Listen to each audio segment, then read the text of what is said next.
अगर मैं आप लोगों से पूछूं कि सुपर हीरोज रियल लाइफ में होते तो क्या वो हमेशा हमें बचाने के लिए रेडी रहते, तो आप लोगों में से बहुत लोग का जवाब होगा हाँ।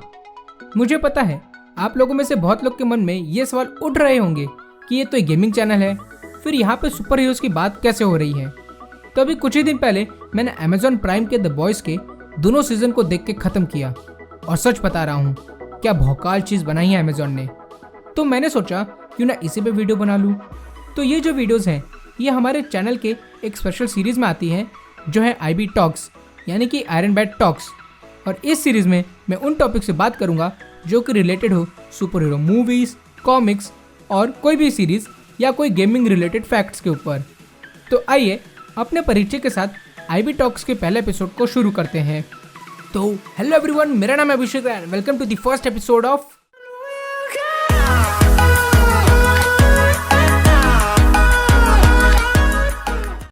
तो जब मैंने द बॉयज के सुपर हीरोज के द 7 को देखा तो एक बार में मुझे लगा कि ये तो डीसी और मार्वल के सुपर हीरोज हैं किसी दूसरे कॉस्ट्यूम में और अलग नाम से, जैसे कि होमलैंडर जो कि पावर्स में तो सुपरमैन का कॉपी है और कॉस्ट्यूम में दोनों सुपरमैन और कैप्टन अमेरिका का, क्वीन में वंडर वुमन की, डीप एक्वामैन का, ए ट्रेन फ्लैश का और मेरी पर्सनल फेवरेट स्टारलाइट स्टारगर्ल की जैसी, और भी बाकी लोग।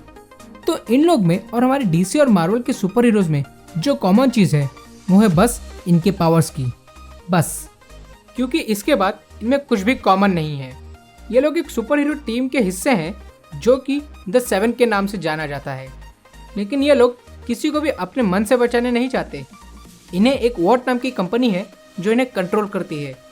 ये कंपनी है तो एक फार्मास्यूटिकल कंपनी पर फेमस है अपने सुपर हीरोज़ के लिए, और इन सुपर हीरोज़ को भी इन्होंने ही बनाया है कंपाउंड वी की मदद से। और कंट्रोल करने से मेरा मतलब है कि कब कौन सा सुपर हीरो किसे बचाने जाएगा ये यही डिसाइड करते हैं।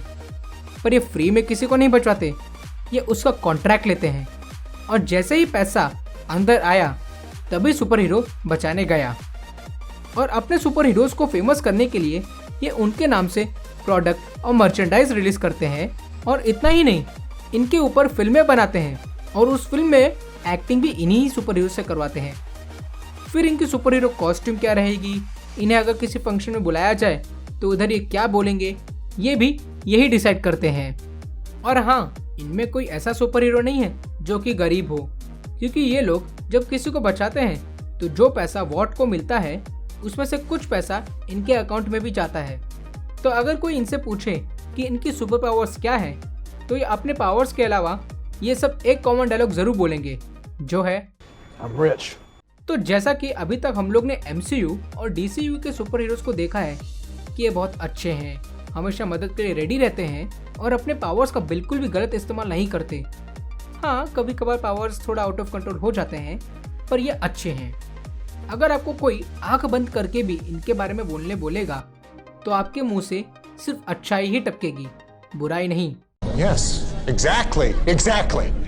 वहीं जो हमारे द 7 के सुपर हीरोज हैं भाई, वो तो एक नंबर के भोंसड़ी वाले हैं।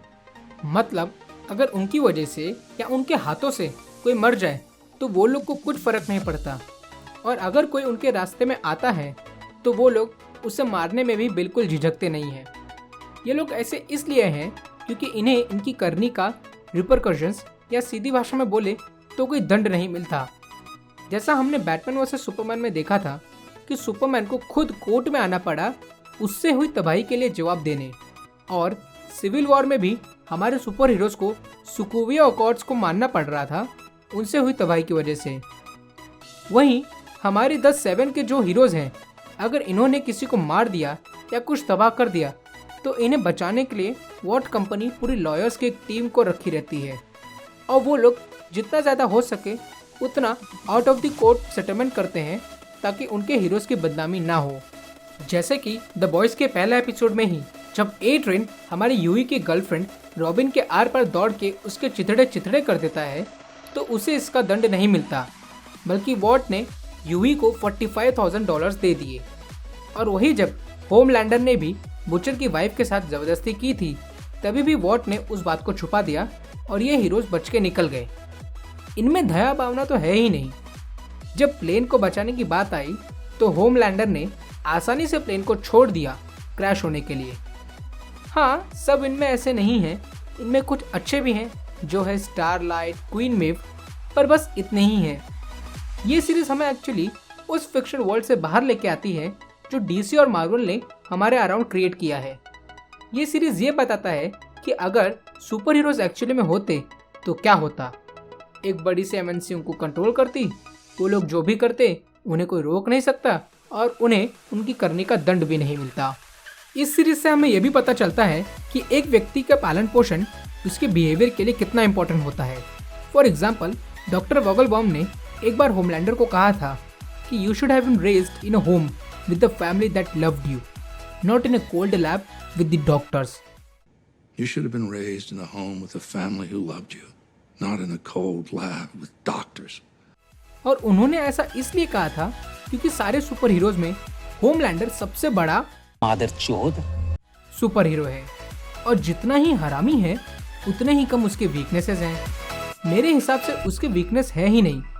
हाँ, मानता हूँ कि वो सुपरमैन का डुप्लीकेट है और सुपरमैन की वीकनेस है क्रिप्टोनाइट, पर सबको बताते थोड़ी फिरता है कि उसकी वीकनेस क्रिप्टोनाइट है क्योंकि वो भोसड़ी के अमर हैं, चूतिया नहीं है। तो वैसे ही होमलैंडर की अभी तक कोई बड़ी वीकनेस सामने नहीं आई है इन 2 सीजन्स में। लास्ट में मैं बस इतना ही कहना चाहूँगा कि ये सीरीज एक्चुअली क्या बोल सकते हैं, एक इमेजिनेशन ब्रेकर है जो बताता है कि जैसे जिंदगी चल रही है वैसे चलने दो। फोकट का सुपर हीरो की डिमांड मत करो, क्योंकि अगर कोई सुपर हीरो आ गया और उसका माथा ठनक गया तो वो कितनी बर्बादी कर सकता है उसका हमें अंदाज़ा भी नहीं होगा।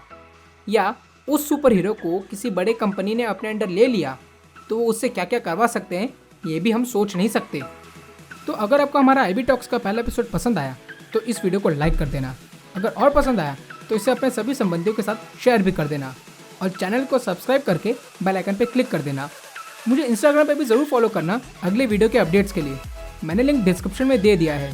और कमेंट करके बताना कि आपको क्या लगता है जो द बॉयज़ ने सुपर हीरोज़ के बारे में बताया है वो सच हो सकता है, ये जो हमारी फेवरेट फ्रेंचाइजी जैसे डीसी या मार्वल बताती है वो सच हो सकता है।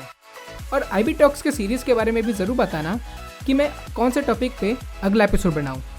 Till then keep watching, keep growing. Radhe Radhe.